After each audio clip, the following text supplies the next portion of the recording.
Assalamualaikum warahmatullahi wabarakatuh. Selamat pagi anak-anak.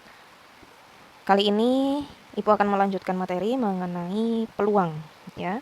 Untuk peluang ini baru kalian pelajari di SMP kelas 8 ya. Untuk kompetensi dasarnya menjelaskan peluang empirik dan teoretik suatu kejadian dari suatu percobaan. Kemudian menyelesaikan masalah yang berkaitan dengan peluang empirik dan teoretik suatu kejadian dari suatu percobaan. Tujuannya yang diharapkan adalah nantinya kalian akan mampu menentukan peluang empirik dan teoretik suatu kejadian dan menyelesaikan masalah yang berkaitan dengan peluang empirik dan teoretik ya.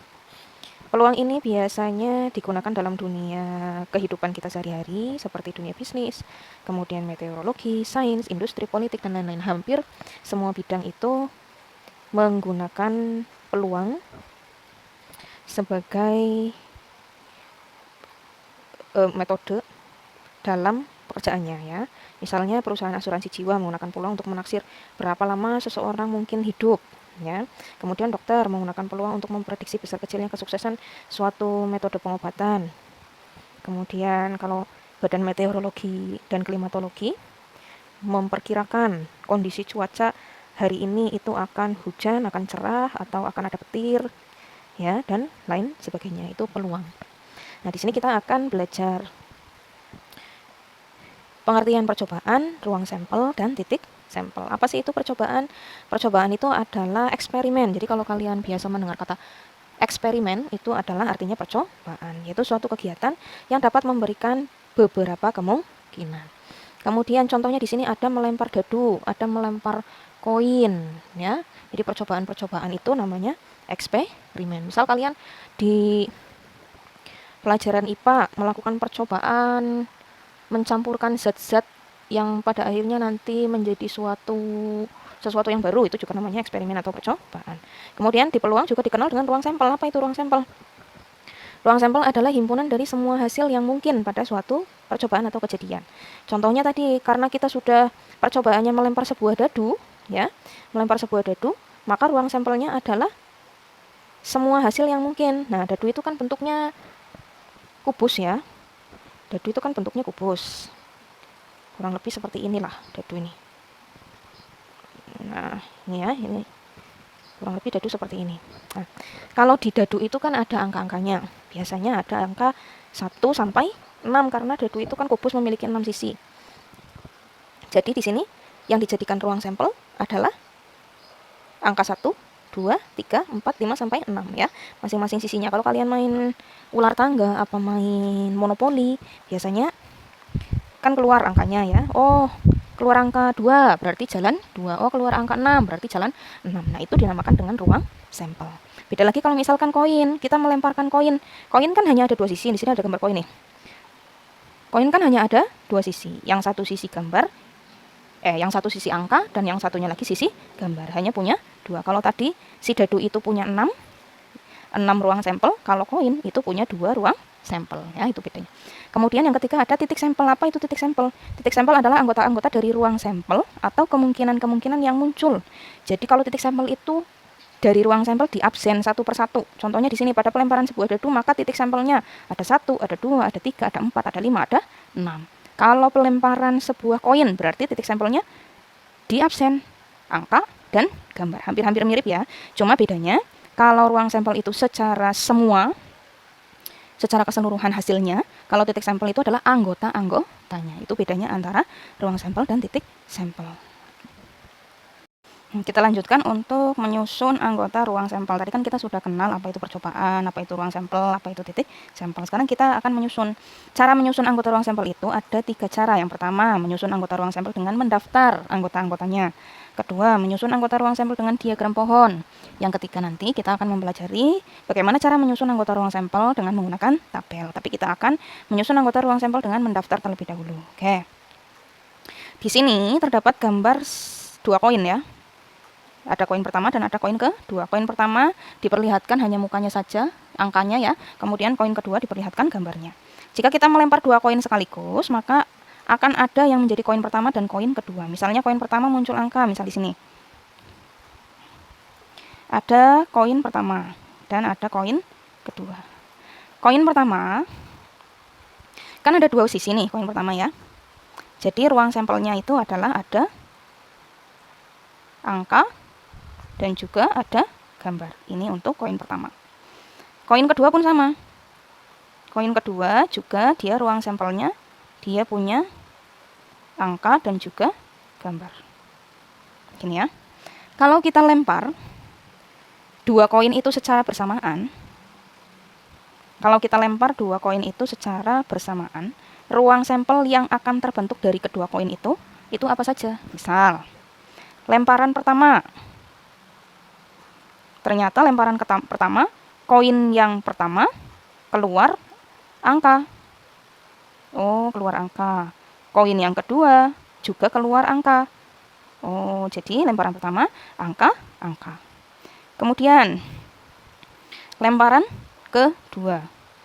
Ternyata lemparan kedua koin yang pertama keluar angka lagi. Jadi di sini angka, kemudian koin yang kedua ternyata dia keluar gambar. Berarti angka dan gambar. Jadi yang pertama keluar angka dan angka, yang kedua keluar angka dan gambar. Dilempar lagi. Kita lempar lagi, ternyata yang kedua dia keluar gambar. Koin yang pertama dia keluar gambar. Berarti dia keluar gambar di koin pertama. Ternyata di koin kedua dia keluar angka. Nah, jadi di lemparan ketiga, koin pertama keluar gambar, koin kedua keluar angka. Kemudian di lemparan keempat, ternyata si koin pertama keluar gambar lagi. Dan koin kedua, dia ternyata juga keluar gambar. Nah, ternyata ruang sampelnya itu ada 4. Ada angka-angka, ada angka gambar, ada gambar angka, ada gambar. Bu, ini kan ada angka gambar, di sini juga ada gambar angka. Apakah sama? Tentu saja berbeda. Kenapa berbeda? Karena di lemparan kedua, yang keluar angka itu koin pertama, yang keluar gambar itu koin kedua. Sedangkan di lemparan ketiga, yang keluar gambar itu koin pertama, yang keluar angka itu koin kedua. Gitu ya. Itu untuk ruang sampel ya. Atau di sini bisa kita ganti sebagai huruf S. Ruang sampel itu disimbolkan dengan huruf S ya. Itu ruang sampelnya. Nah, kalau yang dinamakan titik sampel itu apa? Tinggal kita absen saja. Titik sampel.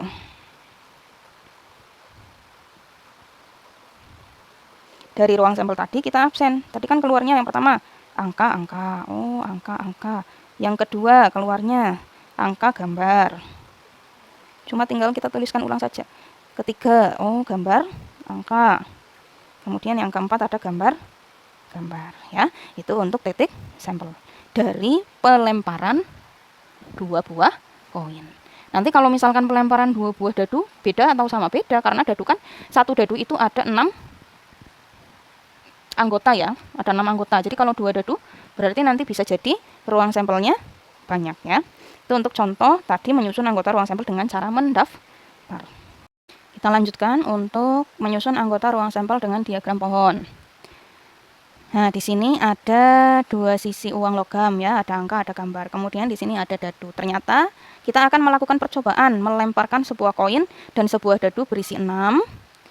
Maka kemungkinan kejadian adalah munculnya angka atau gambar G pada koin dan salah satu mata dadu pada dadu. Jadi kita akan melihat berapa ruang sampel pada pelemparan 1 buah koin dan 1 buah dadu dengan cara diagram pohon ya. Nah, kita langsung saja. Untuk 1 koin dia akan memiliki angka dan gambar. Untuk 1 buah dadu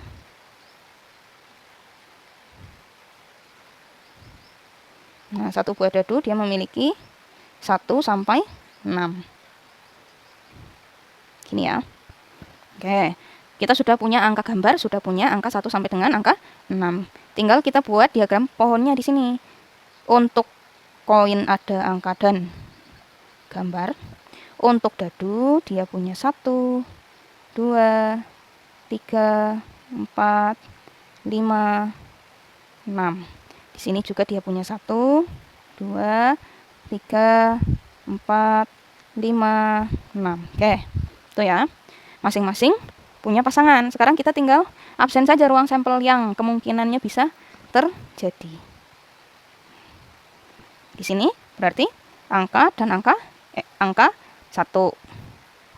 Jadi kita tulis angka dan 1. Kemudian yang kedua angka 2. Angka 2. Yang ketiga angka 3. Yang keempat angka 4. Kemudian angka 5, ada angka 6. Ya. Itu untuk angka saja. Nah, belum selesai, ternyata ada gambarnya. Mungkin ini pada pelemparan kesekian. Pelemparan ke-7. Oh, ternyata yang keluar gambar dengan angka 1. Ini kita absen di sini. Gambar 1. Gambar 2. Gambar 3. Gambar 4. Gambar 5. Gambar 6. Ya, ketutup ya. Itu untuk ruang sampel. Jadi di absen semua, semuanya punya pasangan. A1, A2, A3, A4, A5, A6. Kemudian G1, G2, G3, G4, G5, G6. Kalau kita jumlah semuanya, ternyata banyaknya ruang sampel adalah, kalau kita hitung berarti berapa? 1, 2, 3, 4, 5, 6. 7, 8, 9, 10, 11, 12. Jadi banyaknya ruang sampel adalah 12. Ini untuk cara menentukan atau menyusun anggota ruang sampel dengan menggunakan diagram pohon. Kita lanjutkan untuk yang ketiga. Menyusun anggota ruang sampel dengan tabel. Jika kita melempar 2 dadu sekaligus, nah percobaan kali ini kita menggunakan 2 dadu. Maka pada masing-masing dadu akan ada 6 kemungkinan kejadian yang muncul, yaitu mata dadu 1 sampai dengan 6. Jika kita susun dalam sebuah tabel, maka didapatkan hasil berikut. Ada dadu pertama, ada dadu kedua. Kita absen dulu dadu pertama, angka 1 sampai dengan angka 6. Sama ya, seperti diagram pohon yang tadi, kita absen anggotanya. Kemudian untuk dadu yang kedua juga angka 1 sampai dengan 6. Tinggal kita pasangkan saja kalau sudah begini. 1 dengan 1, kemudian 1 dengan 2.